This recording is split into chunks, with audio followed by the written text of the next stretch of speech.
Testing suara kecil sikit. Testing suara 1, 2, 3 baik sikit. Testing suara 1, 2, 3 testing suara 1, 2, 3 baik sikit. Testing suara 1, 2, 3 testing suara 1, 2, 3 okey. Alhamdulillah.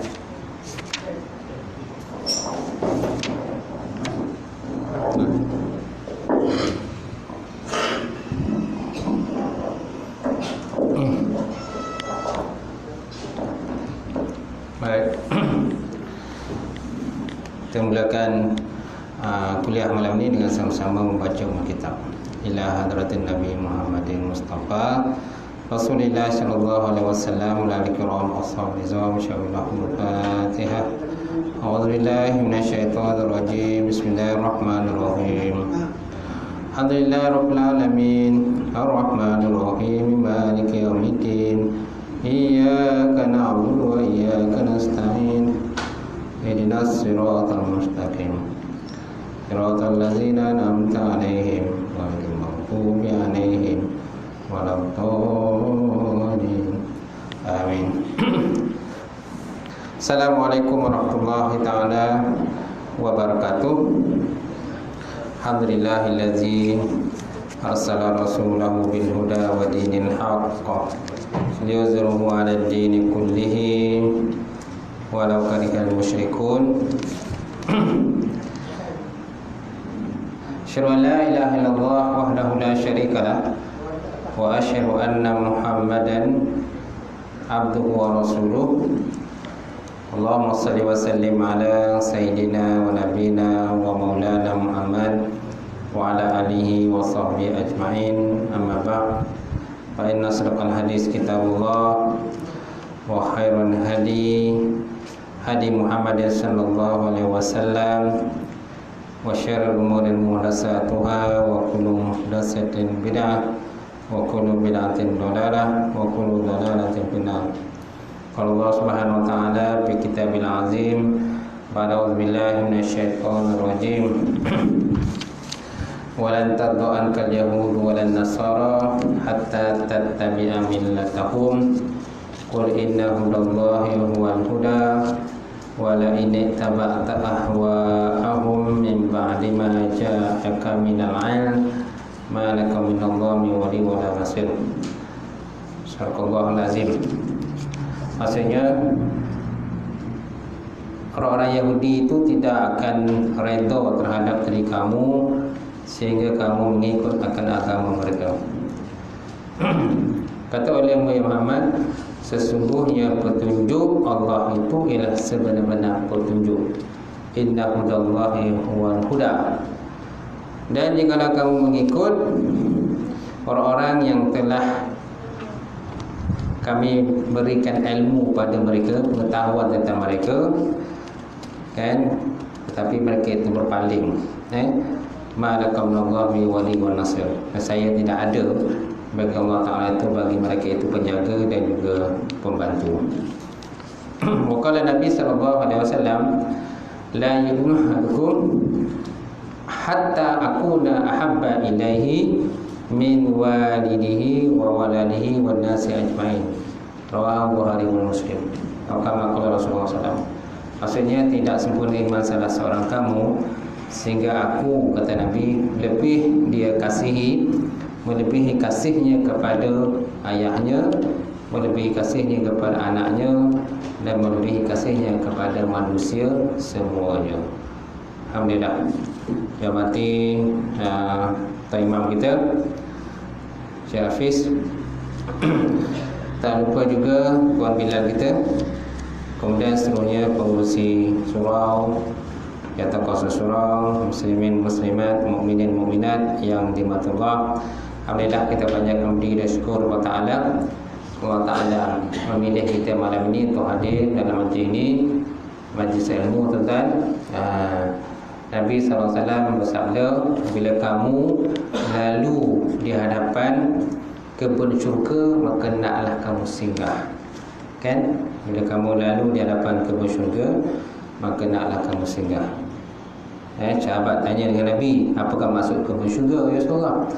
Iaitulah majlis zikir ataupun majlis ilmu lah. Sebab dalam majlis ilmu pun sebenarnya membawa kita zikir, ingat kepada Allah Subhanahu wa taala, insya-Allah. Baik. Jadi malam ni kita baca kitab Muruki pula. Kitab Bidayatul Hidayah. Kitab Bidayatul Hidayah.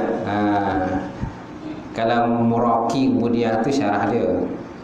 Muraki Ubudiyah ni merupakan syarah daripada kitab Bidayatul Hidayah ni. Kitab Bidayatul Hidayah ni asalnya kitab Arab. Jadi dia diterjemahkan dalam bahasa Melayu. Senang tak tuan-tuan? Senang kan? Dah ada bahasa Melayu. Tak payah belajar bahasa Arab lagi. Tapi yang paling baik tuan-tuan belajarlah bahasa Arab. Tak banyak sikit lah. Baik. Sampai mana gitu pembincangan kita? Muka surat 5.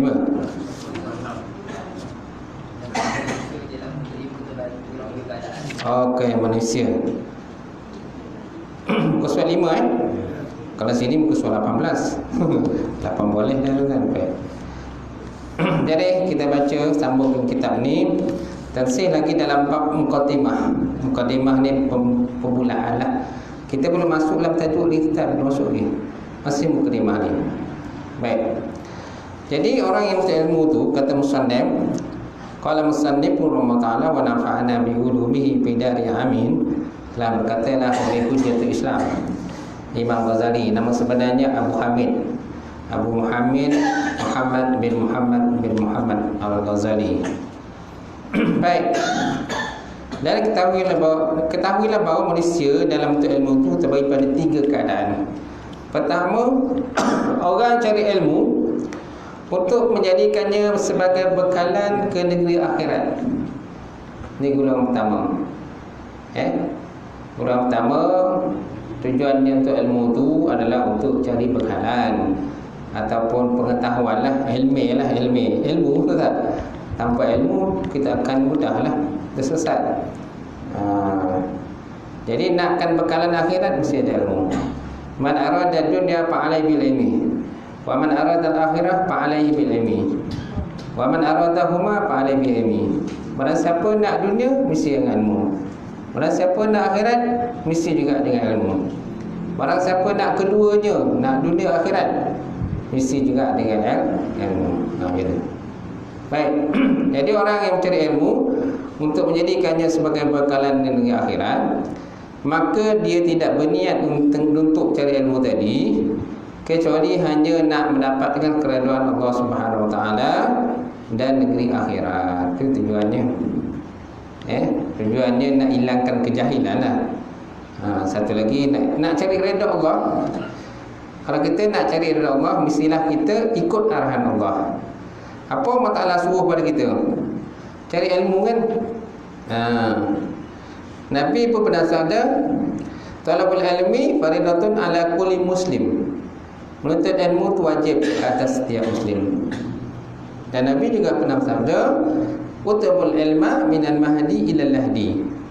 Tuntut ilmu daripada buaya sampailah ke liang lahat. Nampak tak? Semana kalaupun kita dah berada di penghujung usia ni, usia emas lah kita kan. Usia emas dah kita ni. Banyak lah, semua lutut lah longgar-longgar. Kau tanya cuba cek lutut seseorang. Saya cek lutut seseorang kan. Cuma lutut dah goyang-goyang Ustaz. Faham betul kan? Dah longgar-longgar. Jadi semua dah ujung-ujung kan. Tapi walaupun begitu tuan-tuan masih lagi rajin kan, semangat lagi dah cari ilmu. Alhamdulillah lah, bagus. Kenapa? Tujuan kita nak cari redha Allah Ta'ala dan juga akhirat. Jadi insyaAllah kita termasuk dalam golongan orang beruntung. Ini golongan pertama lah. Baik, yang kedua, orang cari ilmu untuk mendapatkan keuntungan yang segera, iaitu nak dapat dunia dan nak dapatkan kemuliaan, nak dapatkan pangkat dan juga harta benda.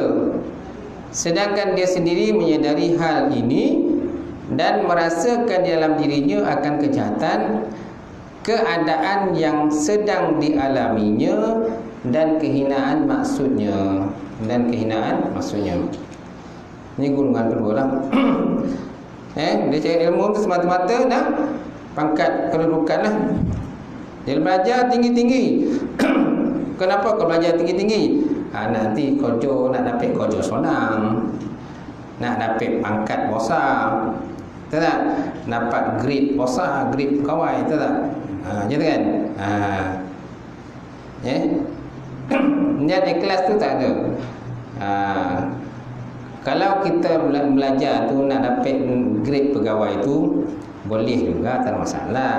Tapi yang first niat kerana Allah. Dapat tak dapat lain cerita. Macam tu. Dapat tak dapat lain cerita. Yang penting ilmu dulu pertama sekali. Sebab ada separuh kita ni kadang-kadang belajar tinggi-tinggi nak dapat ijazah, nak dapat master, nak dapat PhD dan sebagainya, dengan tujuan nak dapat keuntungan dunia. Kalau keuntungan dunia, dapat dunia lah. Akhirat saya tak dapat apa-apa. Sebab apa? Kat dunia dah ambil semua. Jadi akhirat habis, tak dapat lah. Kita tak nak macam tu. Sebabnya niat pertama mestilah ikhlas lah kerana Allah. Ada tak ada tu lain cerita lah. Kalau ada tu kita syukurlah pada Allah. Dapat jawatan pangkat kedudukan baik, alhamdulillah lah. Kan? Baik. Tapi dalam bab ilmu, kalau dalam bab ilmu agama ni memang kita tak galak dan tuntut dunia lah. Dalam bab ilmu agama. Tapi kalau Allah Ta'ala nak bagi kita jawatan besar, syukurlah pada Allah. Banyak-banyak syukur pada Allah. Kerana banyak orang nak dapatkan jawatan besar tapi tak dapat. Kita Allah Ta'ala pilih. Contoh, Allah Ta'ala pilih kita dapat jawatan besar, syukurlah banyak-banyak kepada Allah. Contoh. Baik. Yang kedua, orang cari ilmu untuk mendapatkan keuntungan yang segera dunia dan mendapatkan kemuliaan, pangkat dan harta benda, sedangkan dia sendiri menyadari hal ini dan merasakan di dalam hatinya akan kejahatan keadaan yang sedang dialaminya dan kehinaan maksudnya. Faham tak? Jadi maksud dia tu nak dunia tu hina lah kira. Siapa nakkan dunia, tuntut ilmu nakkan dunia, semaksudnya hina lah. Kerana makna dunia tu hina. Perkataan dunia tu, dunia asal daripada perkataan dunuun. Dunuun dan dana'ah. Dunuun dan dana'ah. Dana'ah tu makna dekat, keuntungan dekat. Dunuun tu hina. Satu benda hina. Kerana kita nak ambil benda hina kan, nak ambil benda mulia. Sudah tentu kita nak ambil benda mulia, tak nak ambil benda ni hina. So jangan kejar dunia. Macam tu. Maka orang ini adalah berada dalam golongan yang berbahaya, kata musannaf. So kata Imam Ghazali, bahaya orang macam ni. Kan tuntut ilmu agama, kalau bab dunia tu lain lah tuan-tuan. Memang kau ajar dunia ni memang nakkan dunia, betul tak? Dah belajar ilmu dunia, ilmu pertukangan dunia kan, ilmu pemotoran, repair kereta dunia tak? Dunia. Kan? Ilmu buat rumah dunia tak? Dunia. Kan? Belajar tinggi-tinggi nakkan supaya dapat kerja yang bagus. Salah ke tu? Tak salah juga. Kan? Yang salah ni dalam bab agama. Yang salah tu bab agama. Baik. Jikalau dia mati sebelum sempat bertaubat, maka dibimbangi dia mati dalam keadaan su'ul khatimah. Su' mana su' ni jahat. Jahat kesudahan. Jahat kesudahan. Su' lawannya husnul. Husnul khatimah lawannya su'ul khatimah. kesudahan yang jahat. Maksudnya mati besok ditakuti mati dalam keadaan tidak beriman kepada Allah Ta'ala. Kemudian kerusiannya terserah kepada kehendak Allah. Kalau Allah Ta'ala mau memaafkan, dia maafkan. Dan kalau Allah Ta'ala tak mau memaafkan, saya akan diseksa oleh Allah Ta'ala. Tetapi kalau dia mendapat taufik sebelum matinya, lalu dia bertaubat kepada Allah dan sempat mengamalkan ilmu yang telah dituntutnya, dan sempat pula dia membuat pembetulan terhadap apa yang tercedera dan tercuai, maka bolehlah tuan-tuan dikumpulkan bersama golongan-golongan yang beruntung. Kerana orang yang bertaubat daripada dosanya sama seperti orang tidak berdosa. Orang yang bertaubat daripada dosa sama seperti orang yang tidak berdosa. Okey. Jadi kalau seandainya pada permulaannya niat tak betul untuk ilmu, tapi kalau dah tahu niat tu dah betul, perbaikilah niat tadi. Kan repair baliklah, check and balance lah. Mana agak niat-niat yang tak betul dia. Perbaiki semulalah. Takut nanti kita amalan kita habis macam tu je.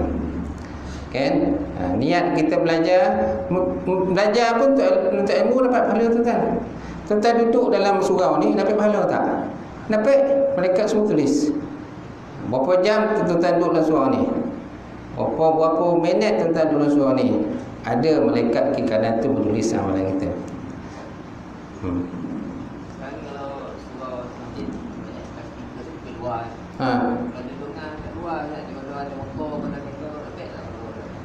Dia dongak. Dongak tu faham ke tak faham? Ada dongak faham, ada tak faham. Kalau dongak faham dapat pahala. Dan faham dan diamalkan. Tapi dia dapat tak pahala duduk majlis ilmu tu. Tapi duduk kat luar lah. Majlis duduk ilmu dia tak dapat lah. Dia tak dapat lah. Kan? Kerana untuk ilmu ni mesti kalau boleh bertalaki, menghadap guru. Menghadap guru bertalaki kan. Okay? Itu yang paling baik lagi. Kalau duduk kat luar yo, tak apa benda dia fikir kat luar tu. Dia dongak. Dia dongak. Tapi takut tak masuk apa yang disampaikan tadi. Mungkin tak faham lah. Dapat ujung pangkal rosak. Dapat pangkal ujung rosak. Dia dongak macam tu je. Lepas tu hilang dah. Lepas tu dongak balik. Kalau dalam surau ni kan semua dongak. Kecuali kalau tuan-tuan tidur lah. Tidur memang tak dongak lah. Habis dah cerita Boleh Hafiz? Baik, ketiga, orang yang dikuasai oleh syaitan, maka ia menjadikan ilmu dituntut itu sebagai alat untuk menghimpunkan harta benda dan bermegah-megah dengan kedudukannya dan merasa bangga dengan ramai pengikut. Masya Allah. Yang ketiga ni niat lagi teruk daripada yang kedua tadi.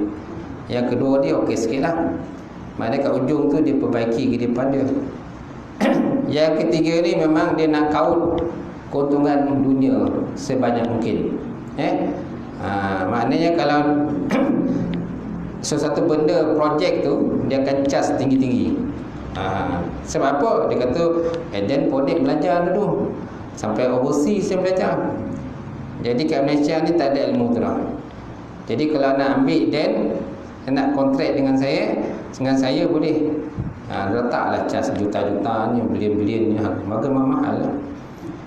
Sebab apa? Dia nak kaut keuntungan dunia tu. Sebab orang lain tak ada ilmu tu, dia seorang ada ilmu tadi kan. Macam tu.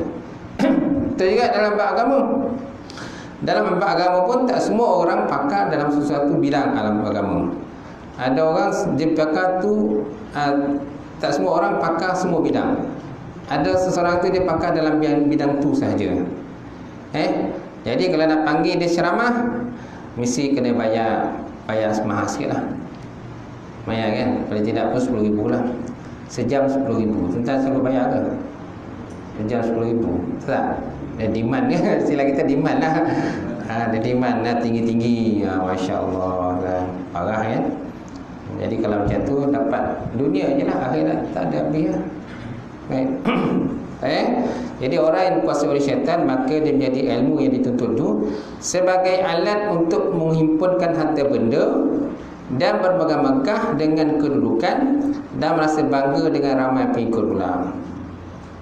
Dahlah dia mengenakan cas tinggi pada orang yang panggil dia ceramah. Malahan dia pun ada pengikut pula tu. Ramai pula yang pro dengan dia tu kan. Macam tu. Macam saya tak ada pengikut dah. Sebab orang tak minat saya. Orang tak minat dia. Jadi pengikut tak ramai. 2-3 orang je. Kan? Macam tu Ustaz, kira salah dia ke salah setan? Mana? Macam tadi yang dikuasai oleh setan tu, salah dia ke salah setan? Dia salah jugalah. Syaitan memang dah tugas dia. Syaitan memang dah tugas dia tuan, menggoda dia. Tapi dia lah yang dia punya pegangan dia tak kuat. Akidah tak kuat kan. Jadi dapat satu benda tu kerana dunia. Dapat dunia lah, akhirat suami lah. Baik.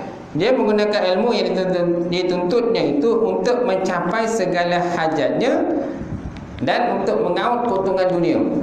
Walaupun demikian, dia masih terpedaya lagi dengan sangkaannya bahawa dia mempunyai kedudukan tinggi di sisi Allah Subhanahu Wa Taala kerana dia masih lagi pada zahirnya menyerupai para ulama. Zahirnya menyerupai ulama. Ini bahaya ni.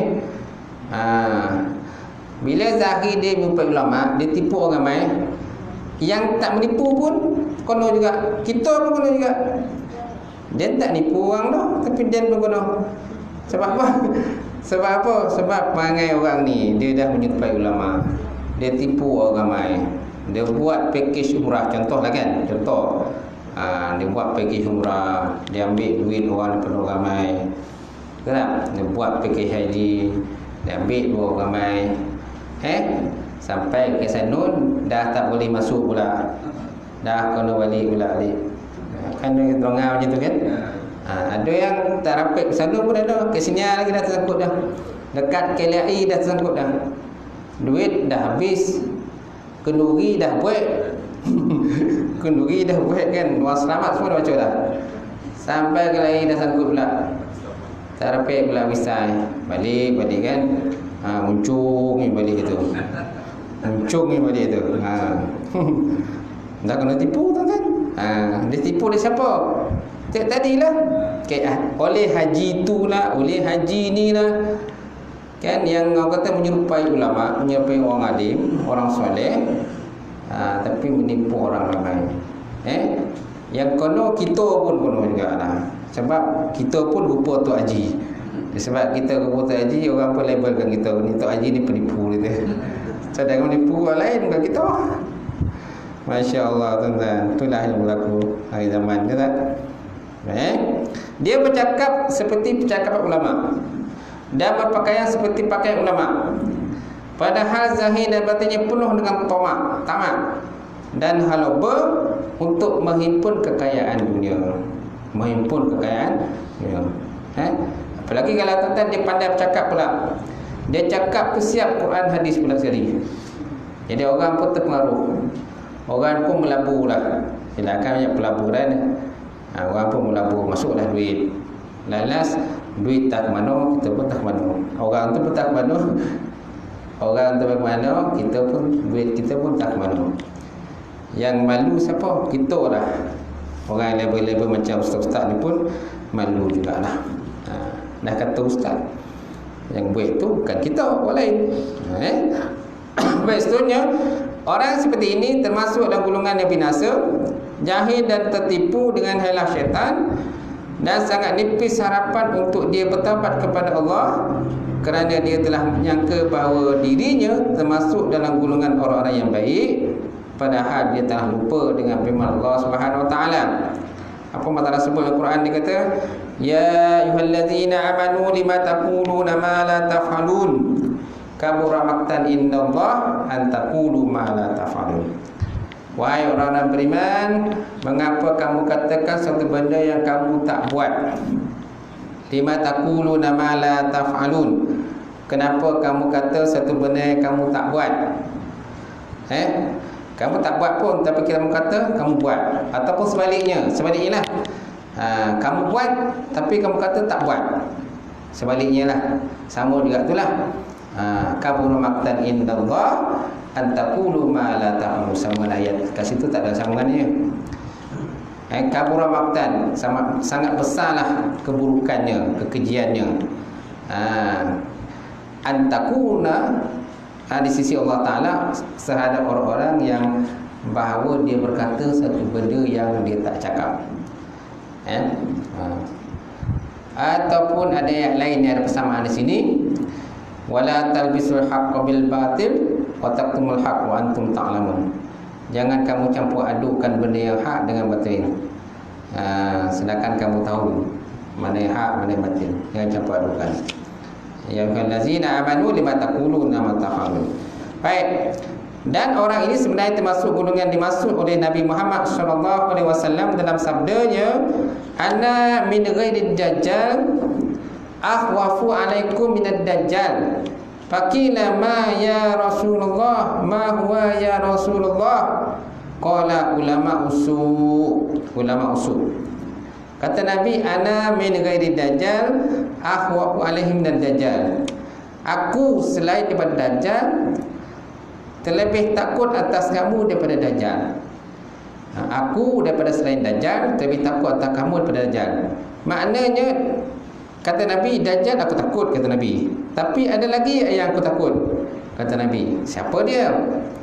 Faqila ma huwa ya Rasulullah. Wahai Rasulullah, siapa dia yang kau takut tu lebih pada dajjal itu? Qala, maka Nabi sallallahu alaihi wasallam bersabda, ulama ulama yang jahat. Ulama yang jahat. Itu Nabi takut tu.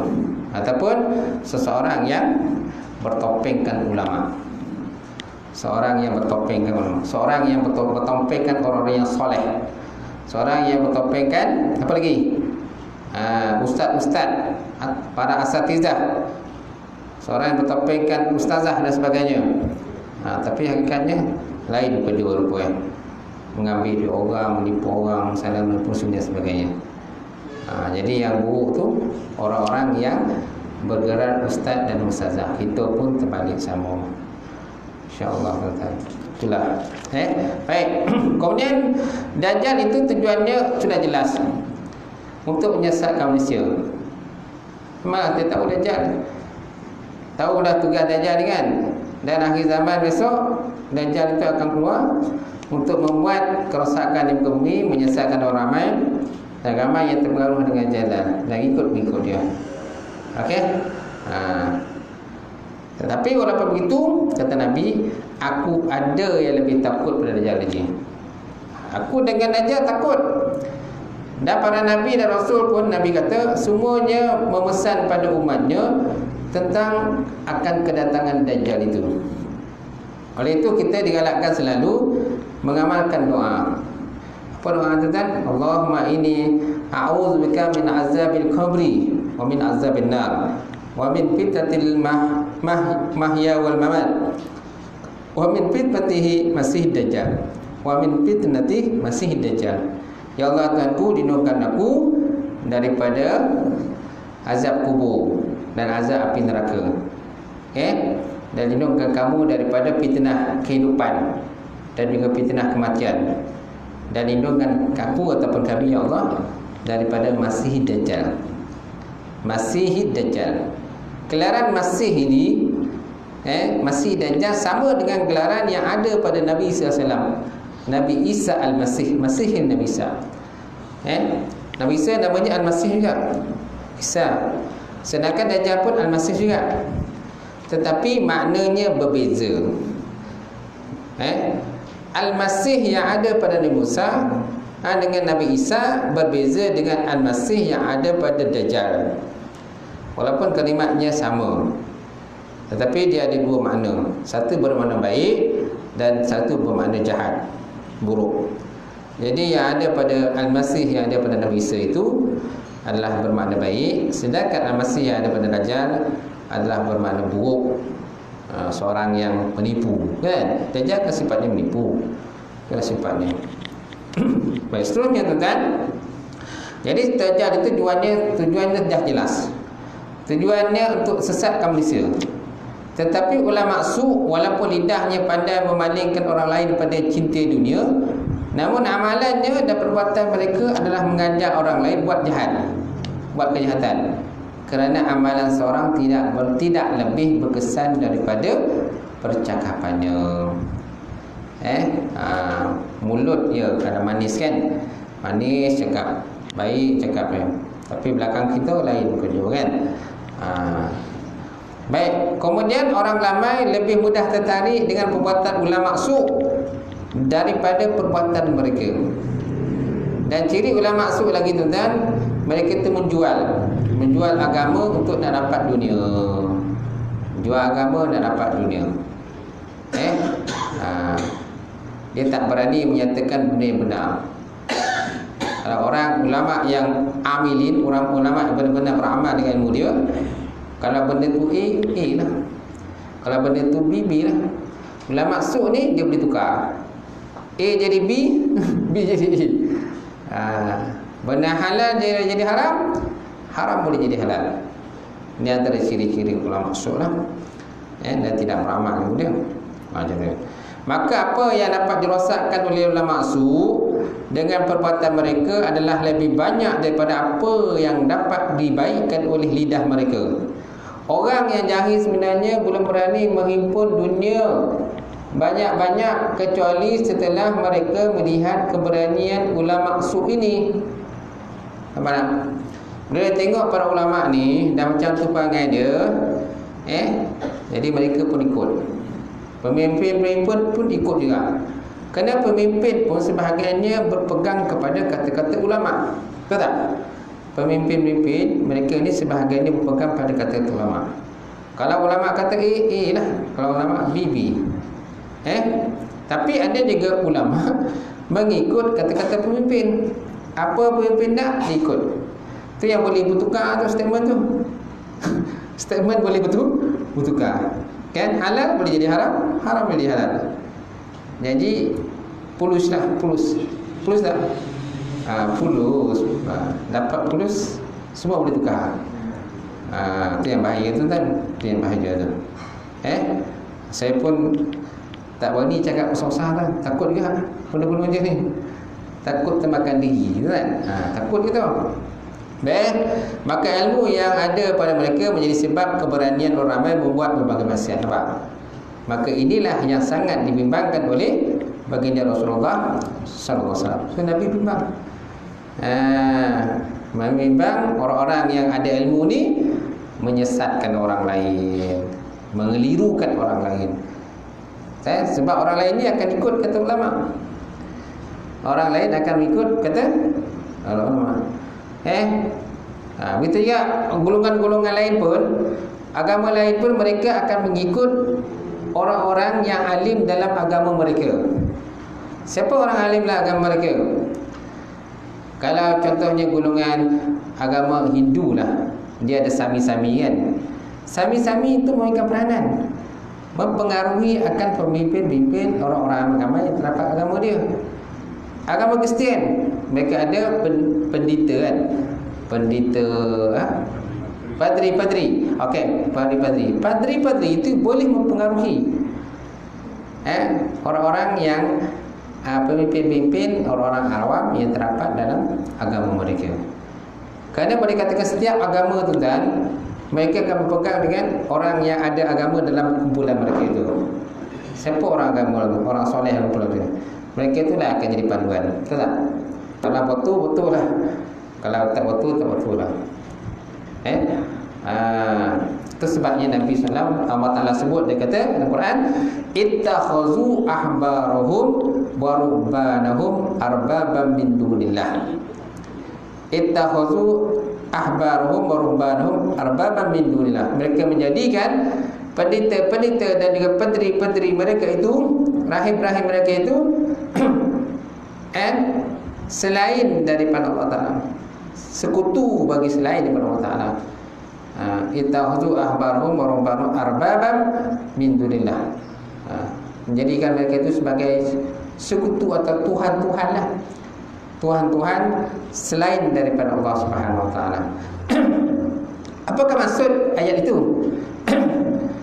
Ada di kalangan para sahabat tanya dengan Nabi, ya Rasulullah,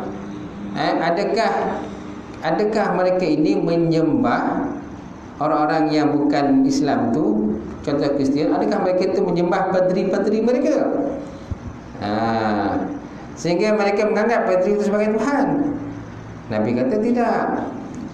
Tidak, ya Rasulullah, mereka itu tidak menyembah padri mereka, tetapi mereka mengikut kan apa yang dihalalkan oleh padri mereka dan apa yang diharamkan oleh padri mereka, pendeta mereka. Kalau padri mereka kata haram, jadi haram, walaupun dah tukar statement dah.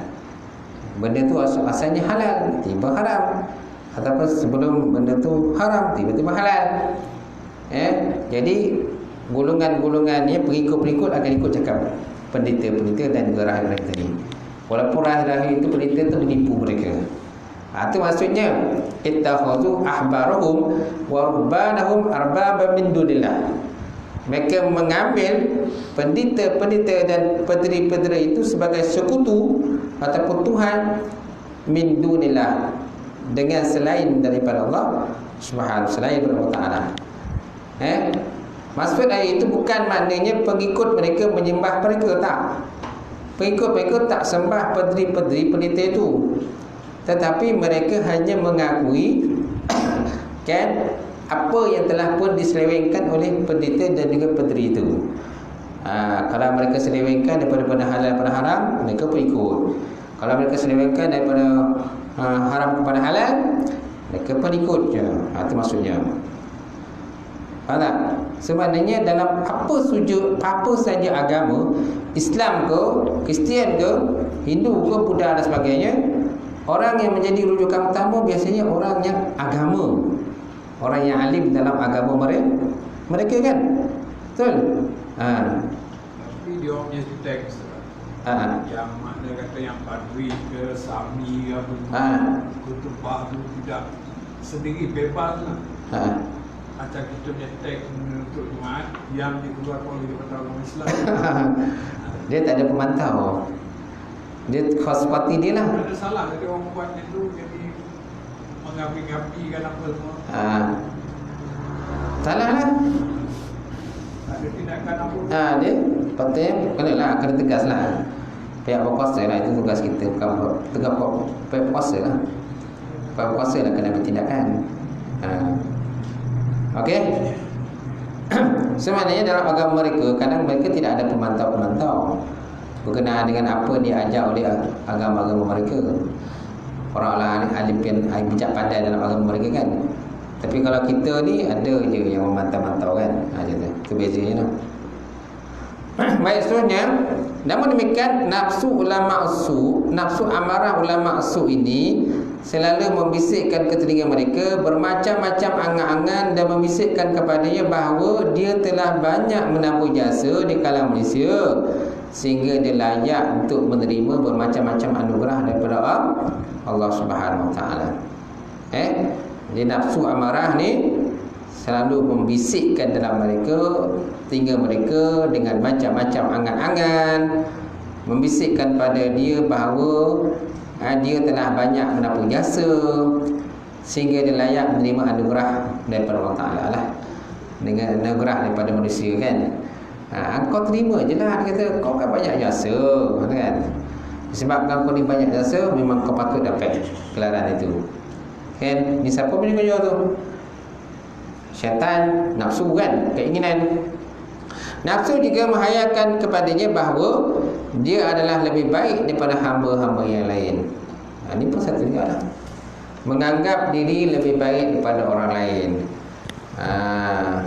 Bila dah dianggap dirinya lebih baik daripada orang lain kan, sebenarnya orang tu memang tak baik lah. Apabila seorang itu menganggap orang lain tak baik, dia saja baik, mana orang tu tak betul lah. Orang tu tak betul, betul tak? Siapa yang menganggap dirinya yang paling baik kan, sedangkan orang lain tak baik, dia lah orang yang paling bagus, orang lain semua tak bagus, sebenarnya dia tak bagus. Sebenarnya orang menganggap tu tak bagus. Faham kan? Faham tadi? Sesiapa saja menganggap dia lebih bagus pada orang lain, sedangkan orang lain tak bagus, orang lain ketinggalan 60% lah, Sebenarnya orang yang menganggap dia lebih bagus orang lain itu sebenarnya dia tak bagus. Dia dah ada ciri-ciri tak bagus kan. Dia ada ciri-ciri ujub kan, hairan diri, betul tak? Nakkan orang kata nama, kemukahan dan sebagainya. Itu sebabnya dia menganggap orang lain tak boleh. Faham?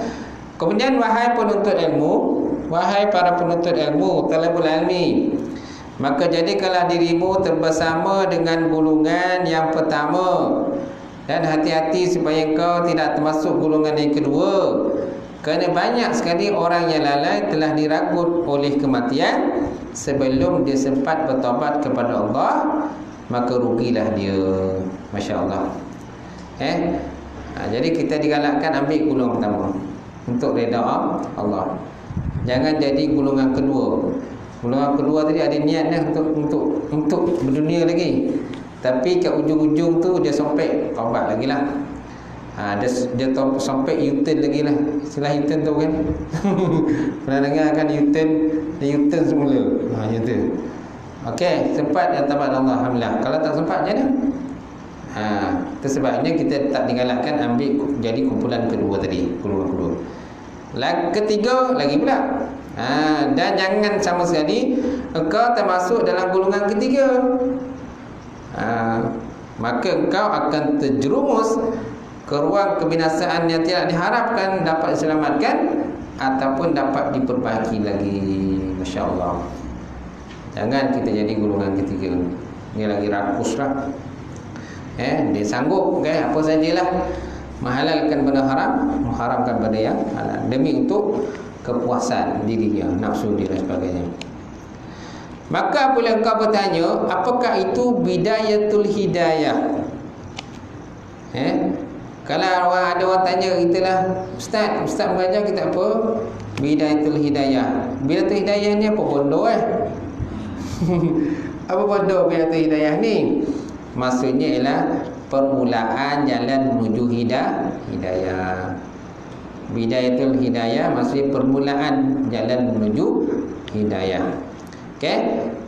Untuk dapat aku mencubanya bagi diriku, maka ketahuilah bahawa permulaan jalan hidayah itu ialah takwa yang zahir, dan nihayatul hidayah, kesudahan jalan hidayah, ialah takwa yang batin. Dan syurga tak akan dicapai kecuali dengan takwa. Faham kan? Syurga tak boleh kita gapai, tak boleh kita capai, mesti ada sifat takwa dalam diri kita. Apa makna takwa? Lalu kita dengar perkataan takwa kan? Takwa ialah imtisal awamirillah wa ijtinabu nawahi bisirri wa alaniyah. Menjunjung tinggi perintah Allah Subhanahu wa taala dan menghindarkan diri pada segala tegahan dan juga larangan Allah Ta'ala, dan sama ada secara zahir ataupun batin, sama ada orang nampak ke tak nampak ke, tetap ada ciri takwa dalam diri kita. Itu pentingnya sifat takwa. Takwa ni diumpamakan kita berjalan di tempat yang penuh duri. Kan ulama katalah takwa ni barakah berarti berjalan di tempat yang penuh duri. Bagaimana kalau kita berjalan di tempat penuh duri itu kan? Kita akan berhati-hati. Kita akan sangat berhati-hati bila lalu di tempat yang penuh duri. Duri pun macam-macam jenis duri. Ada duri gendah, ada duri pertengahan, ada duri tinggi, ada duri lagi tinggi daripada kita lagi. Jauh lebih tinggi daripada kita kan, kita bawah, musuh bawah kan. Habis kalau lalu bawah dia tu habislah. Dikait kita. Habis semua dikait dia. Tudung kita pun dikait dia. Baju kita pun dikait dia. Kan? Tangan kita, kaki kita semua dikait dia. Itu bahayanya duri tu. Tapi ada orang cakap duri pun bagus tak? Kenapa? Sebab dia nak kiparah dosa kita. Nak kiparah dosa kita. Ya ke? Yalah. Nak kena duri kan? Sakit tak kena duri? Sakit. Tu macam kiparah dosa lah tu. Dosa banyak. Memang patutlah lalu kita pergi duri. Macam tu. Baik. Tapi nak nyatakan itu tentang kata perumpamaan. Takwa itu diperumpakan seperti kita berjalan di tempat yang penuh duri. Sudah tentu kita sangat berhati-hati. Kan? Hatta makanan halal pun kita pun kena juga berhati-hati. Kita memang digalakkan makan makanan yang halal thayyibah. Tapi dalam makanan yang thayyibah pun kena juga berhati-hati. Tu mana berhati-hati tu. Sehingga Nabi pun pernah bersabda, la yada'ul 'abdu minal muttaqin hatta yada'a ma la bihi ba'sa hazaran ma bihi ba'sa ma bihi ba'. Seorang itu tidak akan sampai kepada tingkatan orang yang benar-benar bertakwa sehingga dia menjauhkan, menghindarkan satu benda yang boleh, takut terjerumus kepada benda yang tidak boleh. La yablughu al-'abdu minal muttaqin hatta yada'a ma bihi ba'sa hazaran ma la bihi ba'sun. Seorang itu tidak akan sampai pada tingkatan orang bertakwa sehingga dia meninggalkan satu benda yang boleh kerana takut terjerumus kepada yang tidak boleh. Sebab dia sangat berhati-hati, sangat teliti, sangat teliti terhadap benda macam tu. Sebab kita kadang tak teliti. Apa yang ada makan basah, kita ada kira kan. Maksudnya dan tidak ada petunjuk kecuali bagi orang yang menyediakan dirinya untuk bertakwa. Dan takwa itu terbagi pada dua.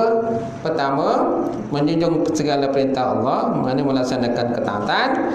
Yang kedua, menjauhkan segala larangan Allah Ta'ala, meninggalkan maksiat. Maka dalam bab ini tuan-tuan, saya akan sebutkan kedua bahagian ini dengan seberingkas saja. Baru masuk bab pertama, betul kan? Bab pertama. Baik, kita lihat bab pertama, babul awal, bab pertama. Adab-adab melaksanakan ketaatan. Ketahui olehmu bahawa perintah Allah Subhanahu Wa Taala itu ada yang fardu dan ada yang sunat. Betul tak?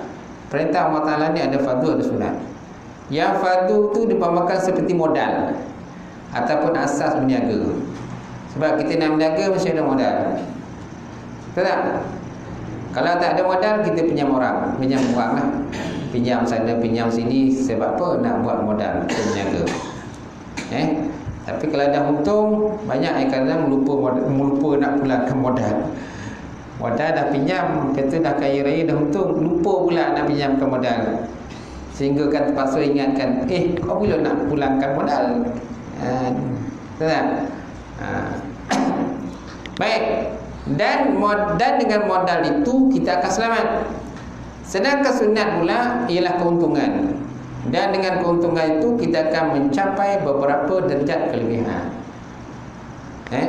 Jadi perkara fardu adalah perkara asas ataupun modal perniagaan kita. Sedangkan sunat benda laba, kita laba, untunglah. Betul tak? Setiap perniagaan biasanya kita nak untung. Tak ada orang berniaga tak nak untung. Paling tidak pun sikit lah. Untung kocik je ustaz, sikit untungnya. Tak apalah, janji dia untung. Tak ada orang berniaga nak rugi. Kenapa kau berniaga? Saya nak rugilah. Kenapa kau berniaga? Dia nak rugilah berniaga. Tak ada orang tu, orang mangang nama tu. Mangang dia berniaga nak rugi. Biasalah orang berniaga nak untung. Walaupun berniaga nasi lemak tu kan. Walaupun berniaga nasi lemak tepi jalan. Walaupun berniaga apa lagi? Burger tepi jalan. Walaupun belanja burger. Semua dah siap congak tu. Berapa keuntungan anggaran saya dapat malam ni. Kan baru nak berniaga tu. Baru nak buka kedai. Dia pun nak buka kedai. Tapi dia dah siap congak-congak dah. Agak kalau habis burger saya malam ni, agak berapa saya boleh dapat. Nampak tak? Jadi semua akan fikir keuntungan. Tak ada orang berniaga tak fikir keuntungan kan. Kecuali hatta kalau kita sedekah pun nak keuntungan tu tak. Kita bersedekah ke orang, nak kat keuntungan. Apa keuntungan dia? Pahala lah. Pahala tu pun nak keuntungan juga. Tak ada orang bersedekah dia tak nak keuntungan, dia tak nak pahala. Mesti dia nak pahala kan, sikit sebanyak nak pahala lah. Memanglah niat dia nak bantu orang, tapi dalam masa sama semua nakkan pahala bekalan.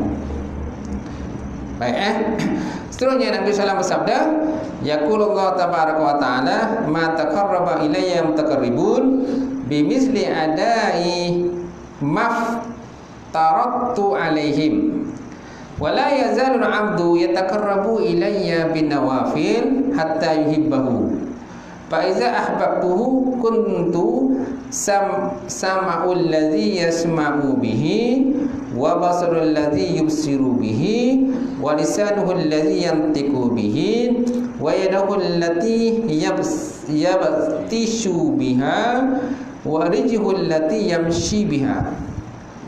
Maksudnya Allah Ta'ala berfirman, ni hadis kursi ni, hadis kursi. Bila Allah Ta'ala berfirman, ni namanya hadis kursi. Dia bukan ayat Quran. Ayat Quran lah, ini bukan ayat Quran. Ini adalah firman Allah Ta'ala.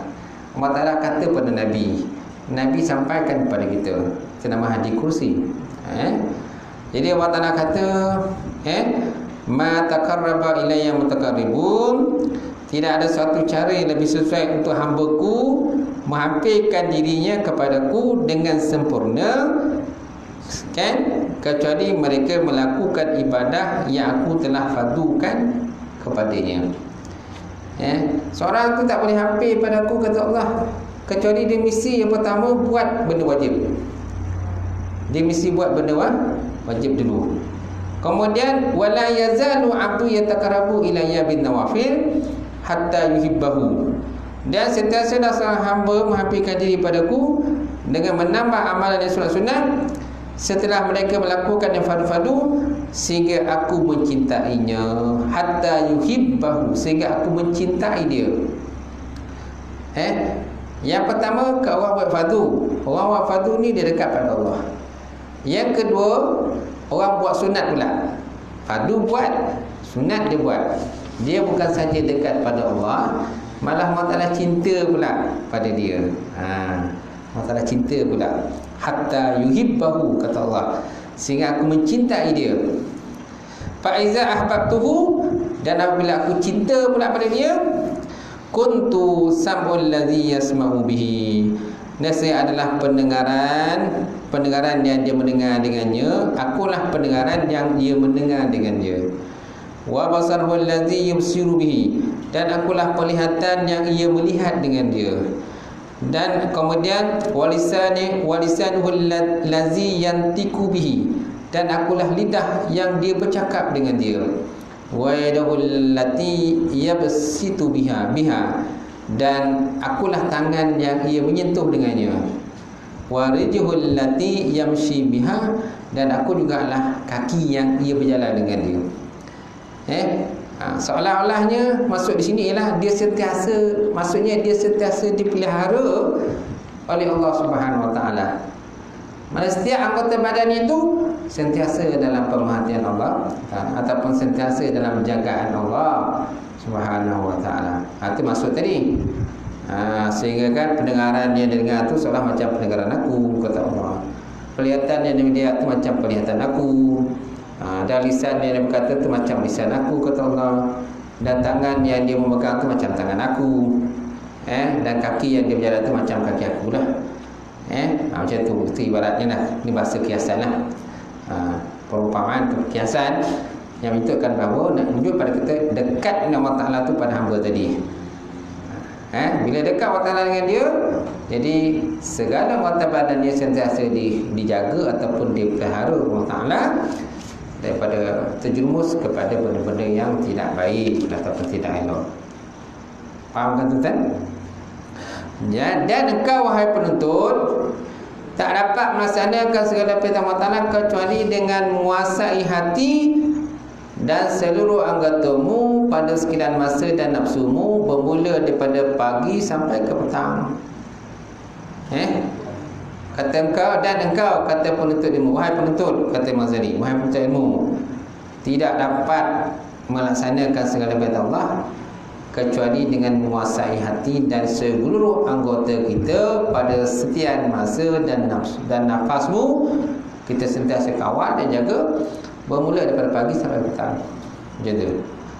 Sentiasa kita kawal diri kita, jangan terjerumus takut timbul benda-benda yang tak baik, yang tak elok dan sebagainya. Okey, tapi kalau terbuat, terlanggar, terlanjur dan sebagainya,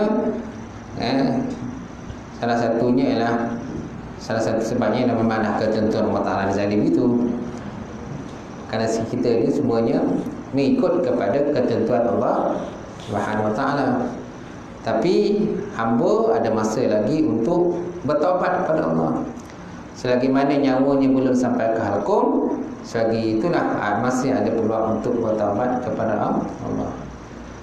Tapi kalau seandainya masa banyak, dia tak nak bertaubat, leka ya, suka menangguh-nangguhkan taubat. Ni antara ciri-ciri orang tak takut kepada azab neraka, ialah mereka suka menangguh-nangguhkan taubat kepada Allah. Baik. Seterusnya, dan ketahuilah bahawa Ta'ala itu mengetahui segala yang ada dalam hatimu, dan dia menilik segala yang ada pada zahir dan batinmu. Dia mengetahui segala masamu, lintasan hatimu, dan segala langkah-langkahmu, dan segala diammu, dan segala gerakmu. Semua diketahui oleh Allah. Dan sama ada engkau bergaul dengan orang ramai atau engkau duduk bersendirian, sebenarnya engkau sentiasa dalam perhatian Allah. Kan? Ni nak cerita tentang orang tadilah, orang-orang yang dekat dengan Allah Ta'ala tadi, dan orang yang dicinta dengan Allah Ta'ala tadi. Hatta yuhibbahu, kata Allah, sehingga aku mencintainya. So kena lazimkan buat ibadat sunat. Tak boleh kita hanya bergantung dengan fardu saja. Ada masa peluang buat ibadat sunat, buatlah. Kan? Contohnya solat duha kan, solat duha. Jarang orang buat solat duha kan. Tapi besar kelebihannya solat duha tu. Besar kelebihannya. Sebab dia kena lazimkan. Pada tidak perlu rakaat solat subuh, solat duha lah. Macam tu. Tapi jangan jadikan solat subuh jadi solat duha sudah. Kan? Kau sembahyang apa ni? Solat duha. Rupa sembahyang subuh. Dah subuh dah terlajak. Dah terlajak. Dia tanya solat duha. Lepas tu cukup pula. Memang sah lah tu.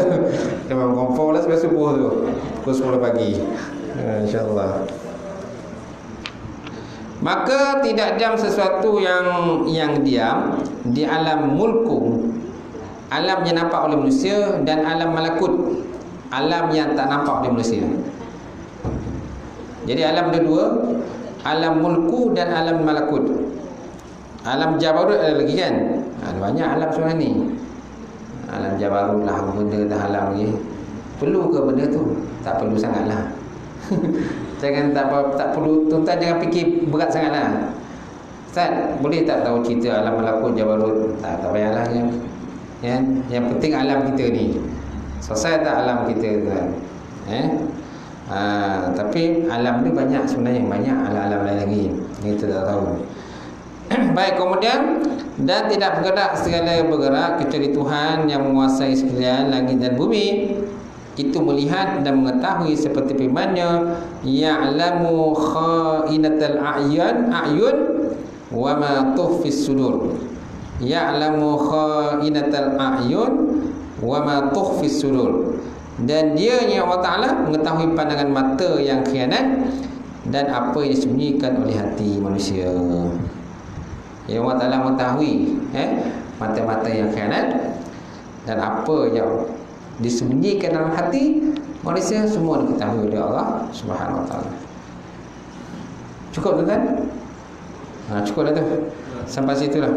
Dan firman-Nya lagi. Besok sambung lagi. Lepas tu masuk adab bangun tidur, adab masuk tandas, adab berwuduk. Apa lagi tu? Adab. Ni banyak daripada adab Adab mandi, adab tayamum, adab lebih pada adab. Lepas tu nanti dia masuk dalam bab melaksanakan ketaatan. Betul. Dia ada beberapa bahagian tu. Dia ada beberapa. Ni kita masih fasa pertama. Kalau kita lihat dia punya senarai tu kan, kandungan tu. Okay, kita ada bahagian pertama, ada adab melaksanakan ketaatan. Dia ada banyak adab tu sampai 14 adab. Sampai adab puasa. Bahagian kedua, cara meninggalkan maksiat. Okay. Dalam bahagian cara meninggalkan maksiat ini, dia ada cara-cara, dia ada dua pasal, cara meninggalkan maksiat zahir. Yang kedua, cara meninggalkan maksiat batin.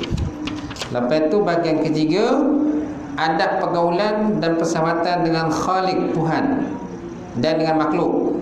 Contohnya adab dengan Tuhan, adab dengan guru, adab dengan murid, adab ibu bapa, adab seluruh manusia. Kemudian adab-adab dengan orang yang kita tak kenal. Adab dengan orang tak kenal. Kemudian adab dengan sahabat, kawan karib. Kemudian cara memilih sahabat, cara menunaikan hak sahabat. Kemudian adab-adab dengan orang yang tidak dikenali tetapi bukan sahabat. Ada golongan bukan sahabat. Habis sampai situ lah. Wallahu a'lam bishawab. Saya buka soalan. Kalau ada soalan, boleh saya tutup.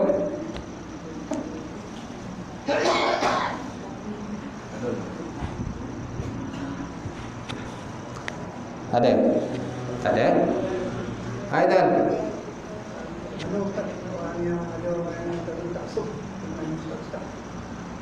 Taksub. Taksub tu taksub macam mana?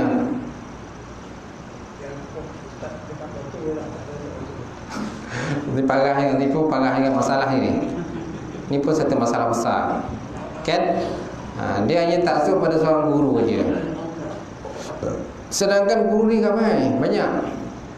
Kalau kita lihat pada imam-imam lain kan, imam-imam Bukhari kan, semua guru dia beratus guru. Ya, jadi mereka tak taksub pada satu guru lah. Lagi banyak guru lagi bagus. Tapi kadang guru dia yang dia taksub tu, guru yang dia taksub tu tak ada pun ajar pada dia suruh taksub dengan dia.